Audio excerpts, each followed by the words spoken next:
In this video, I do want to talk about functions of three variables and what we call their level surfaces. Before I do that, though, I want to just stick with functions of two variables for one second and just give you an example of a contour plot that many of you are probably already familiar with. And that would be just a topographic map. So that would be where we're sort of treating the XY plane as if it's the surface of the Earth at sea level. But not for the entire globe, which of course would be a sphere, roughly, okay, but for a small enough section of the Earth that for all practical purposes we can treat it as if it's flat. So we're sort of saying the XY plane would be where we're at sea level, and then the Z value is just the elevation that you would have. So a contour plot for an elevation function would just be a topographic map. All right, so now let's suppose that W is a function of x, y, and z, and let's let it be x squared plus y squared minus z squared plus 1. No, not plus 1. Just x squared plus y squared minus z squared. Good enough. Okay. Now, we're not going to have level curves, we're going to have level surfaces.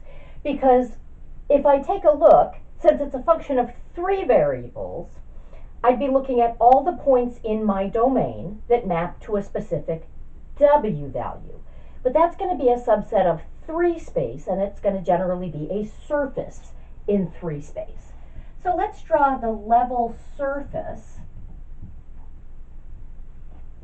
f of x, y, z equals, I'm going to draw 3 of them. Let's start with -1. Okay, so that would simply mean that -1 was equal to x squared plus y squared minus z squared. I can see if I multiply through by -1, it becomes 1 equals -x squared minus y squared plus z squared, and that puts it in standard form. That's a quadric surface. All my variables are squared, or set equal to 1 with 2 negative signs. So that's going to be a hyperboloid in 2 sheets. Notice that the variable z is the oddball one. That's the one that has the positive sign. So this is going to be centered on the z-axis.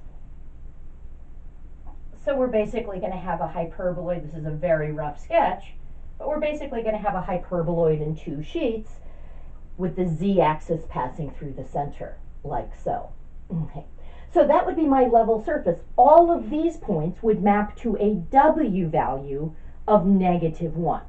Now, I can't draw a picture of the graph because that would be in 4 space, but I can draw a picture of all of the points that map to -1. And it's possible, of course, that W is representing something other than a spatial dimension. I could have my W value being something like temperature. So these points are 1 degree below freezing. Okay, so that makes sense. That's applying a number, which would be measuring temperature, to points in 3-dimensional space. Put that together, you've got 4 pieces of information. The x, y, and z are physical coordinates, and the W is just the temperature. Okay, let's draw the level curve for 0. So that would mean 0 was x squared plus y squared minus z squared. Now that's also a quadric surface, but with the 0 there, if I wanted to, I could add the z squared over to this other side. Okay. That maybe makes it a little bit easier to see that in the xz and the yz planes, I'm just getting my intersecting lines. That's going to give me a circular cone, like so. Okay. So all of these points that are on the cone, now it's the surface of the cone, it's not filled in, all of these points that are on the surface of the cone would map to a W value of 0. So that's temperature. These points would be freezing, assuming we're 0 degrees Celsius. Okay, if I look at the level curve for W equals 1, that would be 1 equals x squared plus y squared minus z squared. Again, it's a quadric surface. This time I can see it's going to be a hyperboloid in 1 sheet. Again, the z-axis is the oddball one. It's the only negative sign. So this would be centered on the z-axis. Okay. So we're looking at subsets of the domain that would map to a specific W value.